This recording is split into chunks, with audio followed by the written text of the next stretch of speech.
Hey, how's it going?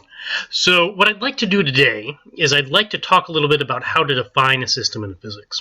So this is something that at this point in the semester you're probably not going to get very much of, mainly because it's something that's not really necessary for most of the questions that you're going to be answering.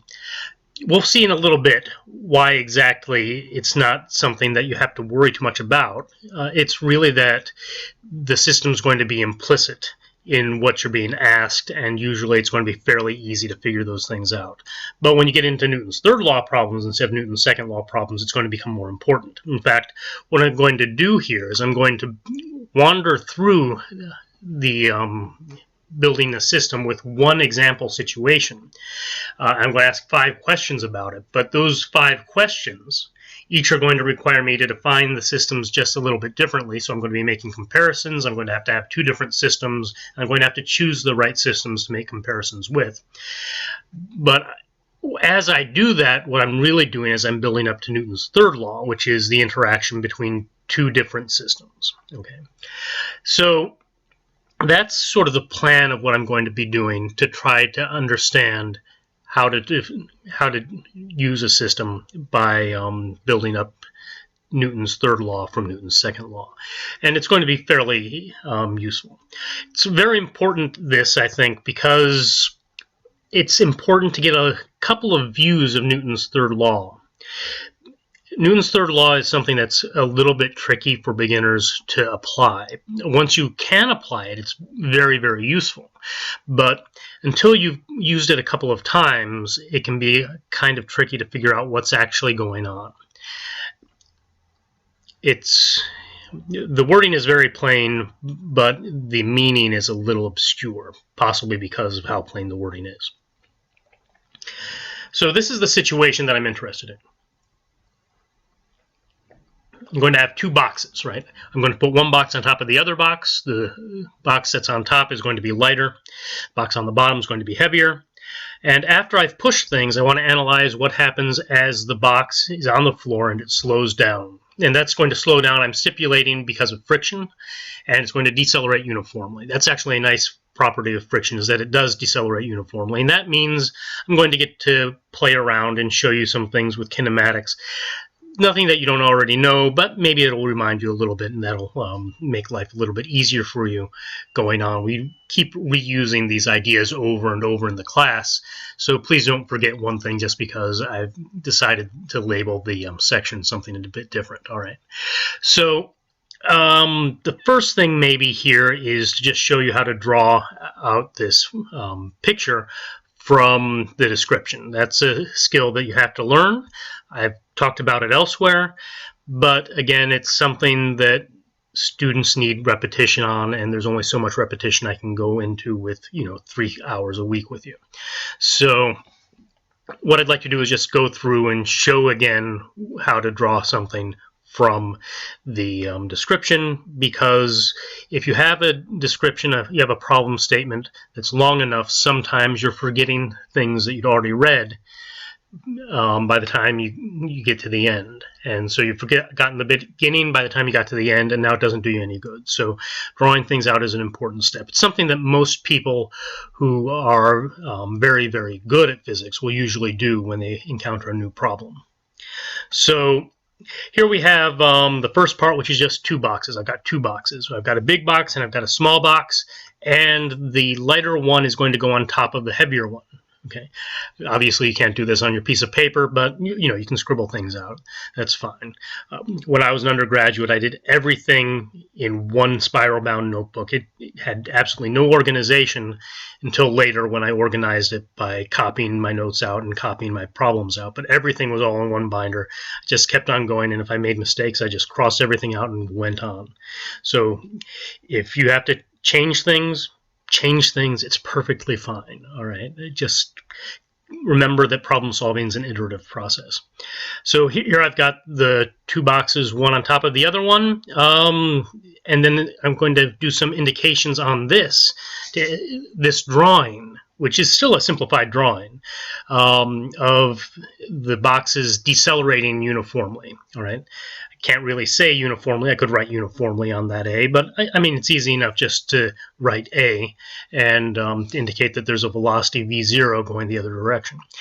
So I've indicated this is a deceleration with the directions of the arrows. Deceleration just means that the acceleration is reducing the velocity, right? So if A is in the opposite direction of V, then it's decelerating. It's still an acceleration as far as we're concerned in physics, but it's a normal sort of word that people use a lot, and you're going to hear a lot in normal everyday usage. You should be able to decode it even in a physics class. All right. Now there's going to be some friction along the floor, so we probably ought to draw a floor in there, and that's all you need for the picture, right? Something that you can't do, I mean, you might want to do if you're having trouble visualizing it, but something that you can't do on a piece of paper is to animate it. This really isn't much of an animation, because what I'm going to do is I'm just going to go through 4 or 5 time steps. So what actually happens, just so you get an idea, a physical idea about the thing slowing down. I think you probably have a pretty good idea. Most of you have seen things that have slowed down in the past. Very few of you have just been accelerating your entire life, but maybe a few of you have. I'll keep that I'll be agnostic about that. All right, so here I've got the initial time step, whatever that delta t is. That delta t is actually, I think, 1/4 of the time it's going to take to get all the way to the end. And you see that after one time step, the velocity is reduced. That little arrow for v1 is smaller than the v0. It really is at the correct size, although I can't see it.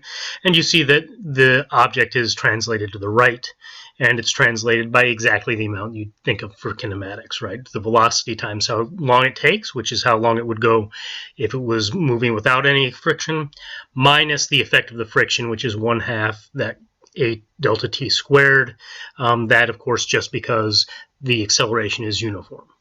All right. Then we do it again, and now we start with v1 instead of v0, but we have this because we have the same time step. Then we do it again, starting with v2, and do it again, starting with v3, and finally we get to the point where for v4 the velocity is 0. You'll notice I put down the acceleration is 0 when the velocity is 0, because that's sort of what happens, right? That the kinetic friction that's slowing this thing down only applies when there is a velocity. When there is no velocity, when something's not moving relative to the floor, moving to the surface that's causing the friction, then it just sits there. There's no friction, kinetic friction from that. So here we are. That's more or less where we'd like to be with what's actually going on. Now, before I actually go into what I'm doing, I'll just go over again what I'm going to be doing. I'll go through 5 questions, right? The first 2 of those questions are going to be comparing what's happening with the large box with and without the small box on top of it. So I actually have a second situation that I'm going to compare this to. And the 2 situations, or the 2 forces that I'm going to look at here are, I'm going to compare the net force on the large box to, in the 2 situations, and the frictional force on the large box in the 2 situations. Then I'm going to compare those 2 forces, right? So I'm going to compare the net force on the large box with the small box on top to the frictional force of the large box with the small box on top. That's going to tell me that I need to do something about understanding the box on top. So I'll do 2 comparisons with the box on top. So I'll compare the net force on the two boxes, right? So the net force on the small box and the net force on the large box, and then I'll compare the net force on the small box to the discrepancy. I shouldn't call it a discrepancy, but the differences on what's going on with that large box that we found in that middle question. All right. So everything here, it's all headed for one purpose, and that is to figure out how Newton's law came out of the analysis, Newton's third law, which is the important law about how things that are interact with each other. All right. The analysis tools I'm going to use are just Newton's second law and the free body diagram. The free body diagram, you'll remember, is just the pictorial representation of Newton's law. You have to be good at those. You know I'm going to ask you lots of questions about free body diagrams over the entire semester, and you should be used to drawing them in the correct way. So make sure you review how to do that. I don't have a video of that up right now, but I will. And it's just very important to go in there and draw the correct free body diagram. The free body diagram is a pedagogical tool, but it's a pedagogical tool that was developed by watching expert practice. So the guys who developed the free body diagram watched what experts did, and they already had an idea about what experts did because they were already experts. They were already physicists, right? So what they do is they take a bunch of people and they put them in rooms and have them solve problems and see what happened. One of the things they noticed is that all of the physicists, even though in even my original textbook for physics, they didn't have free body diagrams, and I checked that they didn't actually have those in that textbook. Even though they did that, students or the people they all sort of figured out what to do with drawing a simplified picture with forces on it, rather than trying to draw a bunch of forces on that main picture, like the picture that you have on the screen right now. So learning to do that is learning to do what you will do as a expert, as an engineer or a physicist later on in life, when you have to solve these kinds of mechanics problems. So go ahead and remind yourself of those, and after that I'll talk a tiny bit about Newton's second law, what we really have to talk about to go on, and then get directly into those problems.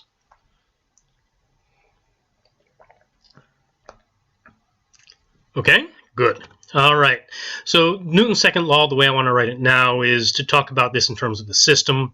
That means the acceleration of the system, which means the rate of change of the velocity of the center of mass of the system is equal to the net force on the system, and the net force is the sum of every force on every object in the system. All right. You add up all the forces on every object.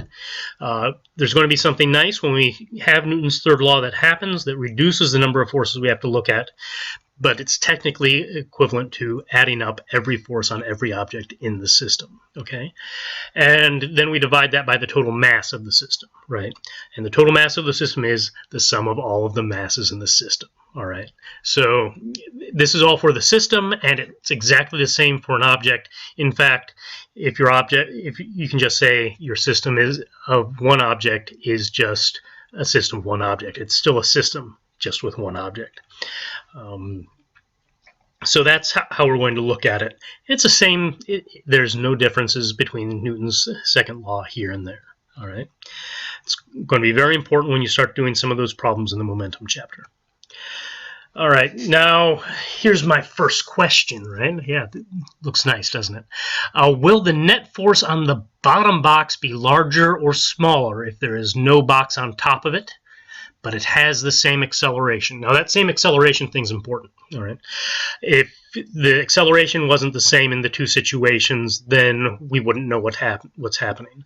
That does mean that in these two situations, whatever the floor has to be a little bit different, right? So it has to be a different flooring. So one could be on a polished wood floor while the other one's on linoleum or something like that. They're going to go a different, they're going to have a different frictional force, but hopefully they can cancel out and they get the same acceleration if we have the right size small box on top. So that's what we'd like to look at, just to figure out the net force on it. And to do that, we have to start by choosing our system. So I'll take that drawing. We've got the drawing up there in the upper right-hand corner.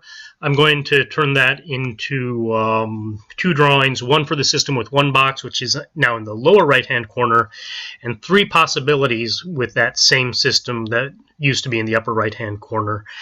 to say how we define the system. You'll notice that when we only have one object in the system, there's only one possible way to define the system, right? And that's that one box. So that's the reason I was alluding to earlier. There's really only one thing when you only have one object to worry about that can be the system, and so that's just what you look at, right?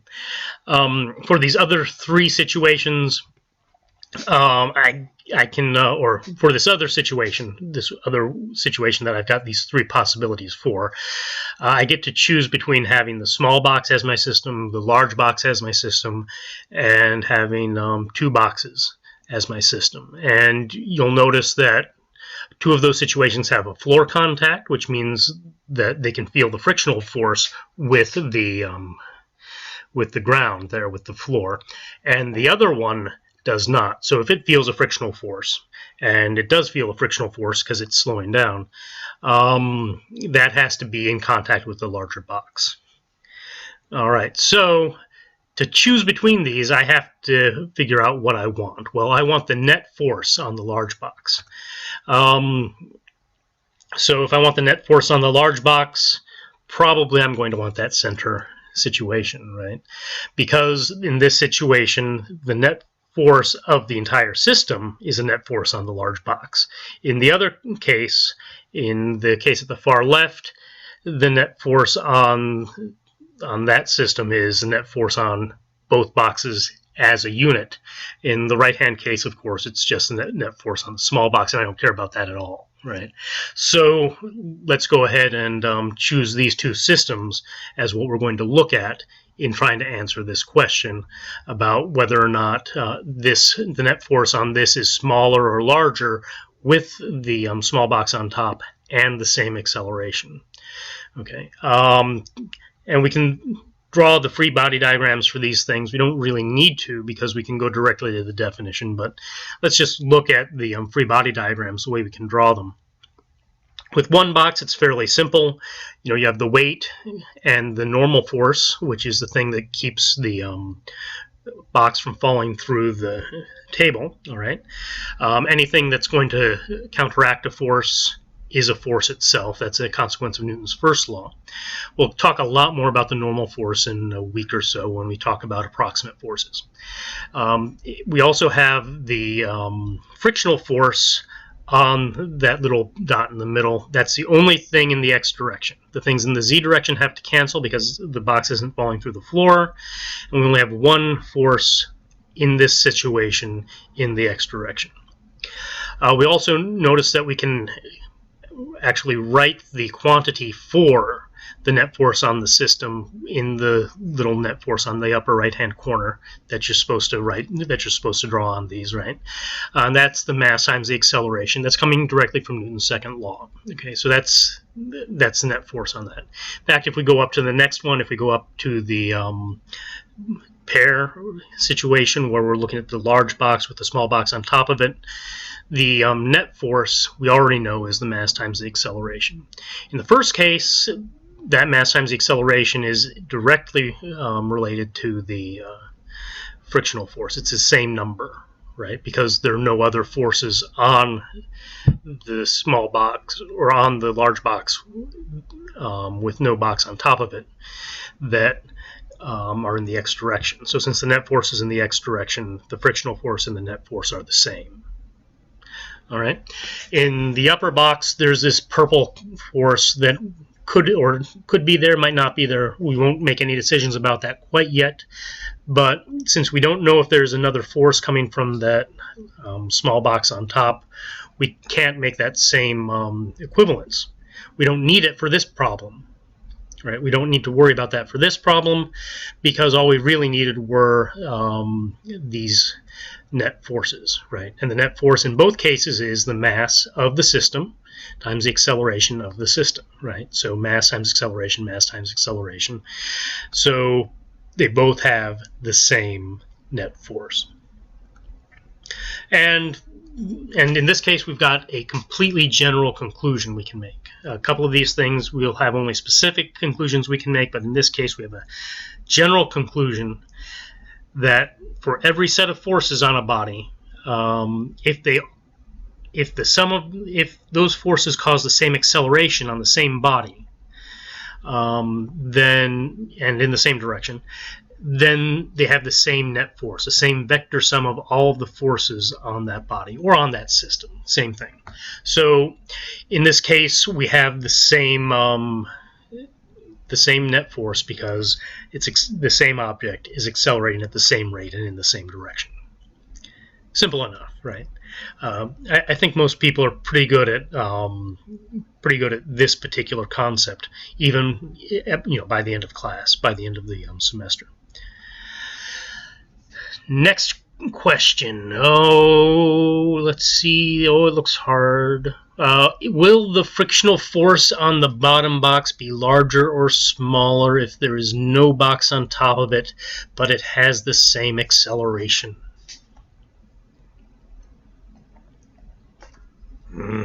Well, I think we're going to have to do the same procedure again.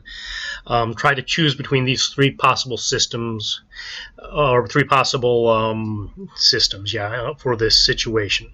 So again, for the system with no box on top of the large box, we've only got one choice. The other one we've got to choose probably between these two on the left-hand side, because those are the only ones that have a contact between the large box and the floor, and you have to have contact to have friction. So we're looking for the frictional force on that large box, so it has to be one of these two. We'd like to be able to do what I just talked about with the single box previously, which is if there's no extra force in the x direction, then I can just take that net force and make that equal to the frictional force. But if I were to take this center possibility, right, that has that mystery force I was talking about up here, that little purple mystery force. So if we have a little purple mystery force, we're in trouble, so we want to stay away from it. We want to stay away from little purple mystery forces. So we probably want to stay away from that and instead choose the system as being both boxes together. That way we don't have any forces from anything outside of the system affecting what's going on, right, except for the frictional force that we care about. All right, so we've made those two choices. We have the same situation as we did before for the box with no small box on top. The frictional force is going to be the net force, which is the mass times acceleration. You'll notice that the free body diagram for the system with two boxes in it looks exactly like the system with one box but no box on top. Right? There's no external forces that we have to worry about that do anything interesting here. So if that's the case, right, then all we have to do is make the same equivalency.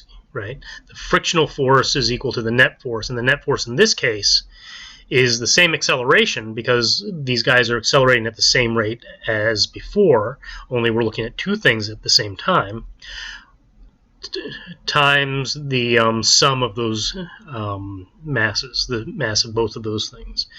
So that means that the frictional force on the large box, because that's where the frictional force comes in, is the same as the frictional force on the system, which is the same as the net force on the system, which is more than the net force or the frictional force on the system without a box on top.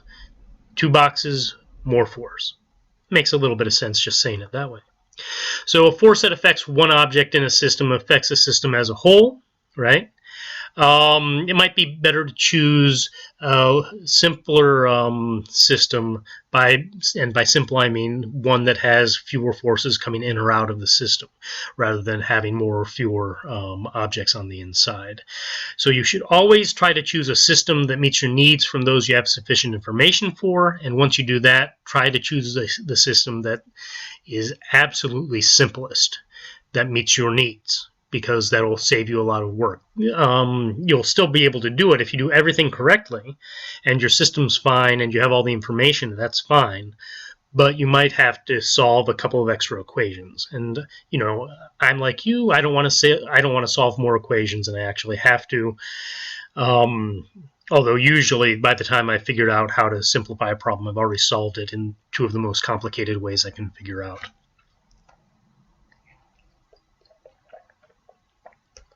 Okay, so let's go on with that. All right. Number 3. So now that we've looked at those interactions, we want to find out how those two forces feel on the large box with the small box on top. How does the frictional force compare to the net force? And we've actually done that, right? We've already seen both of these free body diagrams, and we've figured out what the frictional force is on this box, and we figured out what the net force is on this box. And so the frictional force is the sum of the masses times the acceleration, and the net force is just the mass times the acceleration. So the frictional force is actually larger than the net force in this case. So while the frictional force is slowing down this object, right, what it's doing is that it is transferring some of that frictional force up to the small box in some way. And we're actually going to figure out exactly what that way is in a couple of seconds. That's going to be part of our plan, right? So the frictional force is actually going to transfer a little bit of that force is going to transfer in some way to that small box. And so that keeps the large box from accelerating even more. Sound good? Sounds good to me. So now we need to try to figure out some stuff about that small box to figure out how that's happening, right? The easiest thing to do is just to start off and compare the net forces between these two boxes. It's not going to be too difficult because that's a direct application of Newton's second law. And so we just draw our free body diagrams again. We know what the answer is here, right? Because we've already found that net force in a previous problem, and we just want to figure out what the answer is up here. Direct application of Newton's second law is that it's the mass times the acceleration. So we have 2 mass times acceleration. That's the net force. That's the definition of the net force. That's what Newton's second law is telling us way up there on the top.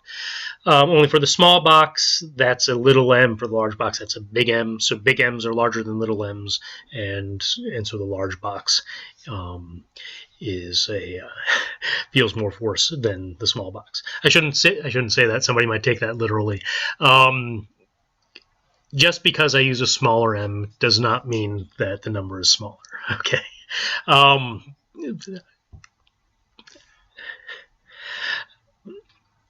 I wish I could be sure that nobody would make that mistake, but sometimes, things happen. So again, that's a direct application of Newton's second law. Because they have the same acceleration, the one with more mass has more force. So we get to the final question, which is how does that horizontal force, that mystery force, that purple force, how does that relate to the frictional force on that small box, right?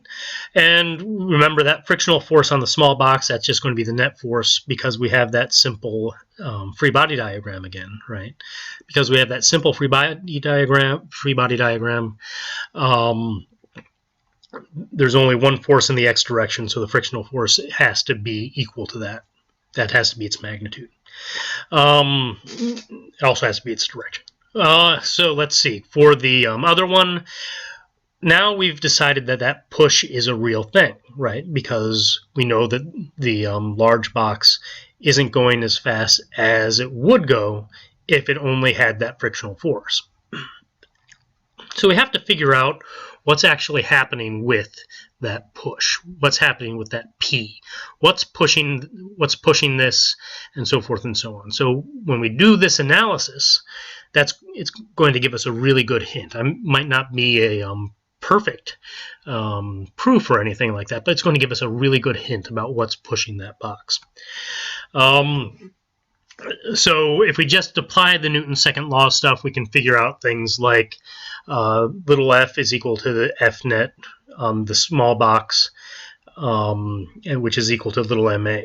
For the large box, we have another situation, which is big ma is equal to little f, which is the friction on the large box, remember, not the small box, minus the pushing force. So that pushing force is reducing that friction. And that friction, of course, was larger than the friction on, or the total net force on the large box by a factor of plus little m times a. And so we already found that. We're just going to use that. We're going to use that, and we're going to substitute that in so that we have that big MA, the mass times the acceleration, is equal to the sum of the masses times the acceleration minus that push. And so we can put the P on one side, subtract capital M times A from the other side, and all that other fun math stuff that you love. And we get that pushing force is equal to little ma, which is equal to the net force on the small box. Or another way to put it is it's equal to the frictional force on that small box. So the force that's pushing the large box forward is the frictional force that's decelerating the small box. They're the same force. All right. The frictional force between the small box and the large box has the same magnitude as the force that counteracts the friction of the box, but in the opposite direction. And that is a general law, a general rule. That is something that you can always count on. When two things interact, you are always going to have the situation that the force on one object on another object is this force of the other object on the first object, but in a the 180-degree opposite direction. That's what Newton's third law says. Always happens whenever two objects are touching each other. What one does to the other is what the other does to it. It doesn't matter if they're sitting still. It doesn't matter if they're accelerating or decelerating, if somebody's pushing them, if somebody's pulling them, if they collide in midair. As long as they're touching, they feel the same force one on the other. Always the same. Always, always, always. Okay? And that's what you really, really have to internalize to be able to apply Newton's third law and to let it help you solve problems. We could have done a lot of this stuff that I did here a lot more quickly just by realizing that. Whenever an object exerts a force on another, the other object exerts a force of the same magnitude on it and in the opposite direction. That minus sign in vector algebra, minus means turn around 180 degrees. Okay. Now this is sort of useful when we're talking about systems as well. Why is it useful for talking about systems? Well, it's useful for talking about systems because remember when I was talking about this net force in Newton's second law up there on the top and saying that that's the sum of every force on every object in the system? Well, if the force on object 1 and object 2 is equal to minus the force on object 2 from object 1, right? Then if I'm adding up all of those forces and these two objects are in the same system, they're always going to cancel out.